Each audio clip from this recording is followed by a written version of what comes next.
Good morning, students. Today I will discuss zeros of polynomial. Zeros.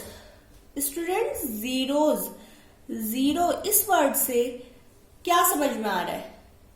Zeros होने का मतलब क्या है, या किसी भी नंबर को हम जीरो कब बोलते हैं? देखिए, इस वर्ड में ही इस पूरे टॉपिक की कहानी छिपी है. ठीक है, इस वर्ड में इस पूरे टॉपिक की कहानी है. लेट एक पॉलिनोमियल है x square plus x minus 2. मैं एक्स वेरिएबल की जगह पे एक वैल्यू ले लेती हूं. Let x equal to 1. तो यहां पे x जहां जहां पे है वेरिएबल में, आप उसमें वैल्यू रख दीजिए 1. 1 square plus 1 minus 2. 1 square is 1. 1 plus 1 minus 2. That is 2 minus 2 0.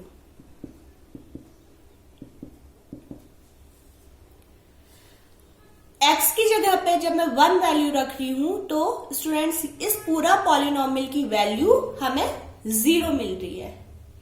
इसीलिए इस नंबर x इक्वल टू 1 को इस पॉलिनोमियल के लिए 0 कहा जा रहा है. आप डेफिनेशन एग्जांपल से समझ गए होंगे. For polynomial x square plus x minus 2 1 is a 0. 1 is a 0. ऐसे ही कुछ और एग्जाम्पल से समझाते हैं आपको.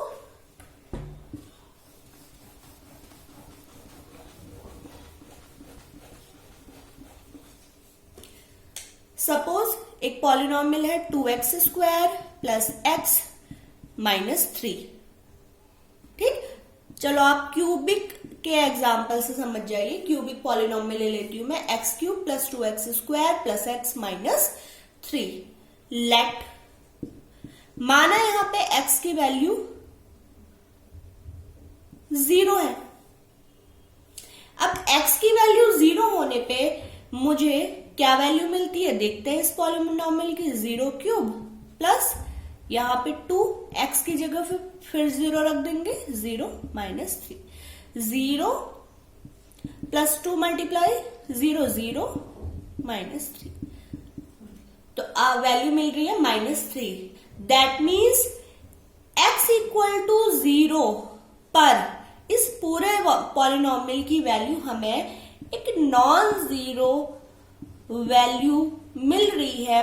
और ये नॉन जीरो वैल्यू होने की वजह से ये जो नंबर मैंने x इक्वल टू 0 लिया है ये इसका एक जीरो नहीं है. ये जीरो नहीं है.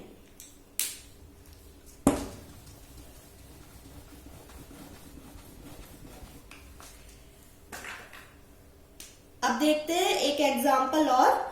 आज मैं आपको बहुत सारे एग्जाम्पल्स इसके कराऊंगी जीरोस के, जिससे ये जो कंसेप्ट है आपका बिल्कुल क्लियर हो जाए. एक हम बात करते हैं लीनियर पॉलिनोमियल की. सपोज x प्लस 2 एक पॉलिनोमियल है.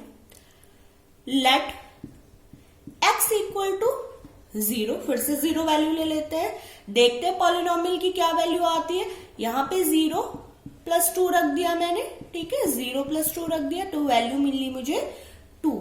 That means x equal to 0 is not a 0 of x plus 2. ये नंबर इसका 0 नहीं हुआ.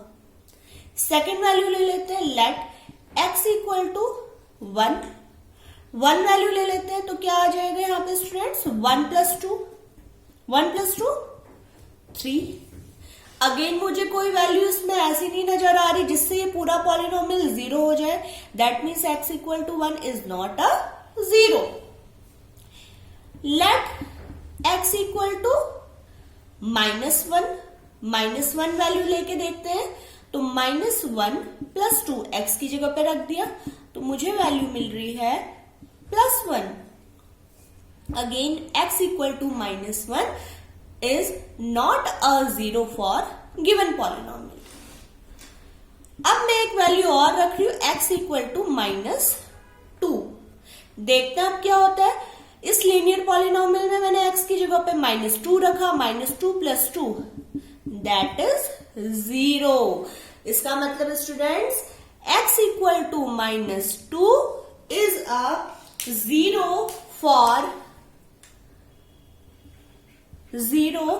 for x plus 2. x equal to -2 is a 0 for x plus 2. तो आपको बात समझ में आ गई. दैट मीन्स 0 एक ऐसा नंबर है. 0 में यहाँ पे उस होल नंबर की बात नहीं कर रही हूं मैं. यहाँ पे एक टर्म 0 बोल रही हूँ बार बार. ZERO एक टर्म बोल रही हूँ 0. ये 0 टर्म क्या रिप्रेजेंट करती है? ये एक ऐसा नंबर रिप्रेजेंट करती है जो किसी पॉलिनोमियल को 0 बना दे. नेक्स्ट एग्जांपल लेते हैं.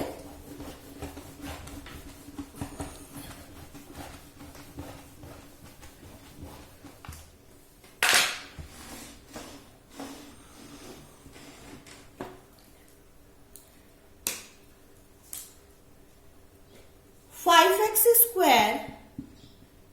minus 3x) 5x² minus 3x plus 7.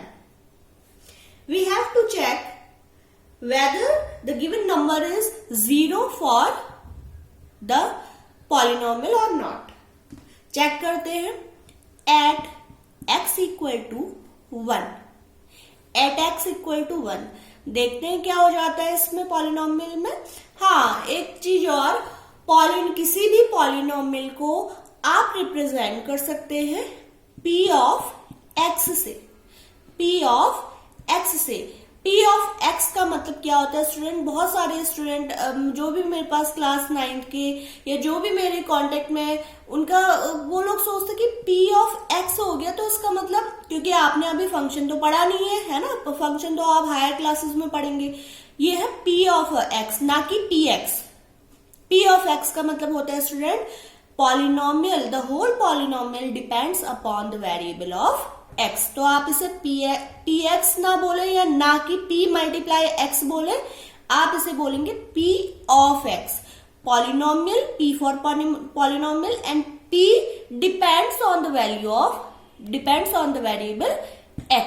p of x. क्योंकि इस पूरे पॉलिनोमियल में x है तो ये पूरा पॉलिनोमियल कौन से वेरिएबल पे डिपेंड करता है? x पे. तो आप बोलेंगे p of x equal to 5x² minus 3x plus 7. Put the value 1. Then x की जगह पे हर जगह 1 वैल्यू रख देंगे. 1² minus 3 multiply 1 7. 5 into 1 5. 3 plus 7. 5 plus 7 12 minus 3. That means ये आंसर आया 9. इसका मतलब at x equal to 1 px is not 0. px doesn't equal to 0. तो इसका मतलब x equal to 1 is not a 0 for given polynomial. इस पॉलिनोमियल के लिए x इक्वल टू 1 वैल्यू 0 नहीं है.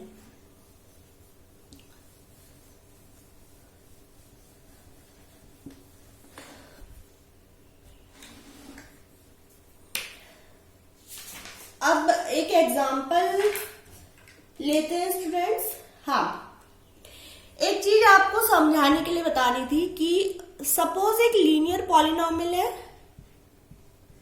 x². एक लीनियर पॉलिनोमियल लेते हैं x plus 3. इस x plus 3 के लिए स्टूडेंट्स नंबर ऑफ जीरोस कितने हो सकते हैं? इस x plus 3 लीनियर पॉलिनोमियल के लिए number of zeros should be 1। सिर्फ एक हो सकता है इसके लिए, लीनियर पॉलिनोमियल के लिए 0। लेकिन जहां से मैं बात करूंगी क्वाड्रेटिक पॉलिनोमियल की, suppose x² plus 2x plus 1, ये अपने आप में क्वाड्रेटिक पॉलिनोमियल है। तो कोई भी क्वाड्रेटिक पॉलिनोमियल है उसके लिए नंबर ऑफ जीरोस होंगे 2। लीनियर, क्वाड्रेटिक, क्यूबिक, ये मैं आपको एक्सप्लेन कर चुकी हूं। सीधी सी बात है स्टूडेंट्स, जितना नंबर ऑफ जीरोस डिपेंड करता है किसी भी पॉलिनोमियल की डिग्री पे, या आप कह सकते जैसे यहाँ पे लीनियर पॉलिनोमियल में इस पॉलिनोमियल की डिग्री कितनी है, 1 है, तो इसके नंबर ऑफ जीरोस 1 ही आएंगे। और जब आप जीरोस कैलकुलेट करोगे या कोई नंबर पे इसके लिए जीरो कैलकुलेट करोगे कि वो है कि नहीं है, तो सिर्फ एक ही जीरो होना चाहिए। दूसरी बात, अगर आप किसी क्वाड्रेटिक पॉलिनोमियल की बात कर रहे हैं तो नंबर ऑफ जीरोस 2 आएंगे।